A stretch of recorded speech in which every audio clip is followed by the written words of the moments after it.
Hello and welcome to another segment of DSU Inside Perspective. I'm Carlos Holmes, and this is a show where we talk with faculty, staff, students, alumni, even people from the outside about things that are going on in the world and some of the great things that are going on at Delaware State University. And today, once again, we're on part two of talking with Darrell Hughson. He is a junior English major who has won a research competition at the Reflecting Black 400 Years of African American Life and History Research Symposium that took place in October in Houston, Texas. And his paper on the Odyssey of the Black Scholar won the top prize at this symposium. Darrell, welcome back again. Thank you for being on my show.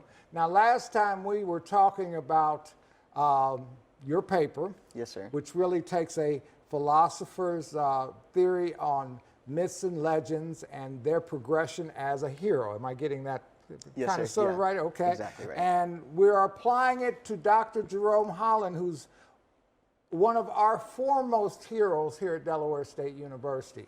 And we talked about the first three areas of your paper, in which you discuss the level of adventure to call and refusal to call, which is the beginning, where he realizes he has a calling, and if there's anything that would detract him or detour him from that, that is present too, and he's got to make a choice. Yes, sir. Whether he's going to press ahead, which he did. Yes, he sir. pressed ahead.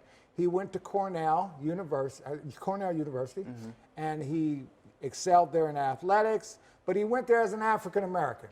Unfortunately. Yes. Well, no, it's not unfortunately he was an African American. At the time, sorry.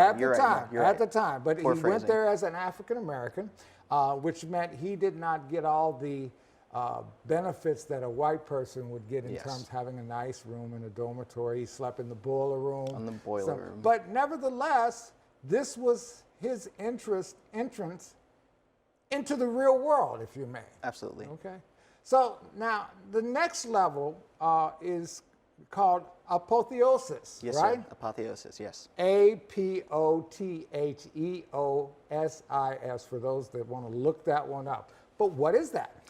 Apotheosis is the point in hero's journey where he ascends past being merely immortal. Either figuratively or, in some cases, literally, based on the myth. They become divine. They become a god. They become more than what they were before. It is often a turning point that is the point where they cope with both sides of the familiar world and the unfamiliar world. For Dr. Holland, on his quest for education, he was acknowledged by his peers. He found success in the football team, he found success in the basketball team, but he found success with his predominantly Caucasian peers. But he was still a black man. So with his apotheosis, he most likely had, obviously don't know him personally, but he had to find the balance between being seen as the academic athlete and still being a black man. He broke some records. He had the chance to achieve success on the team as a black man, but there was no future for athletes for him because of segregation. Professional football did not accept blacks at that time. And we're talking the 1930s. Yes, sir.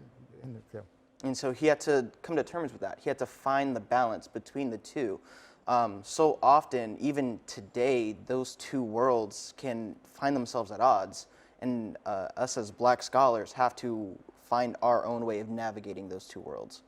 Well, he kind of got the easy way to navigate it in that after a stint doing some, he was a personnel director at a naval yard in Philadelphia, and then he got a job with the Pew Research Foundation, and then he got his job in 1953 as the president of then Delaware State College. Yes, sir.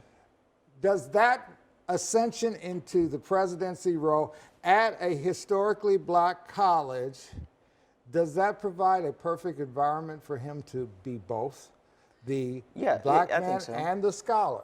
I think so. When any hero goes on their journey, they find their the ultimate boon. They find the the chalice, the sorcerer's stone, the philosopher's. They find whatever they were looking for, and then they get to choose to do with it what they will.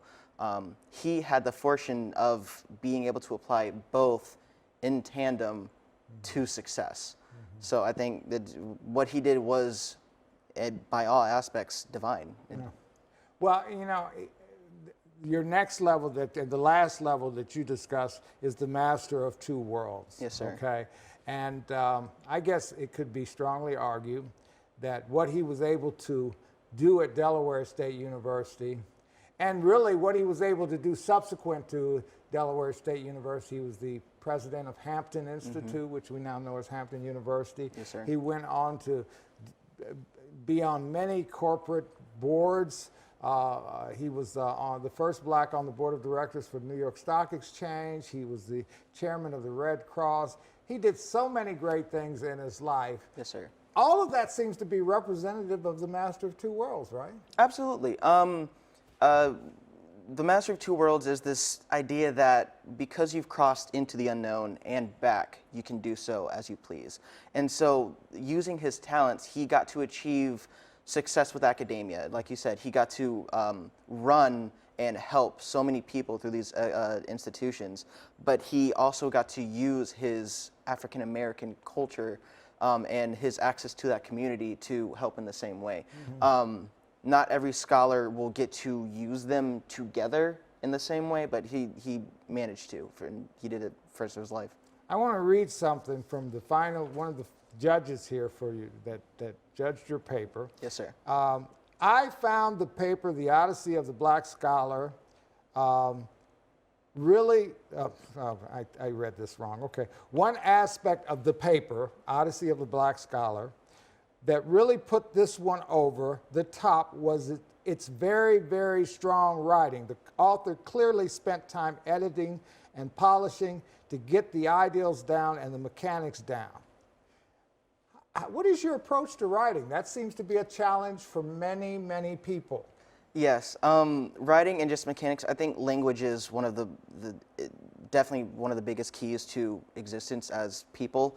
I think most people know exactly what they're talking about, and they can put down what they're talking about. I think my take on it is we tend to forget or not understand why we talk about it or how to convey that to somebody else. And I think that's the biggest difference when it comes to writing. I try to make sure that everything I write, I understand why I'm writing it, because then I can change it as I see fit. The implications of that, and how do I explain those implications to someone that may have no idea what I'm talking about. I think those things are what make better writing, if not the best writing. Well, you succeeded on that level in your paper, because I understood exactly what you were talking about there. Thank and you. I found it fascinating. What are as you're an English major, what are your aspirations? If everything goes the way I want it to, graduate school, I would like to be a professor of English and literature. At the same time, I'd also would like to explore creative writings to get my own personal message and feelings and thoughts out to the world through both academia and creativity. Who are your favorite authors? Top 2 or 3 favorite authors? As of right now, Toni Morrison, obviously, rest in peace. I'm also a theater minor, so I enjoy August Wilson, a lot of his writing, and 3. That's good. I'm not sure. That's good. But so many. I'm a big reader. I have a Nook. I have like 90 books in the Nook. I'm reading about 6 at the same time right now. Same. What are you reading right now? What book are you reading? Right now, I'm trying to go through some older classics, specifically children literature, so Gulliver's Travels. I'm working on other papers, such as one exploring how fantasy races influence the way we see ourselves. So I'm going through like Lord of the Rings with Tolkien and some of the Harry Potter franchise. And I'm also writing another paper on Glengarry Glen Ross by David Mamet. Okay. Well, thank you so much for being on my show. And thank you for having me. Congratulations. You're representing Delaware State University very well, young man. Thank you. And thank you for joining us for another segment of DSU Inside Perspective. Everybody have a good day.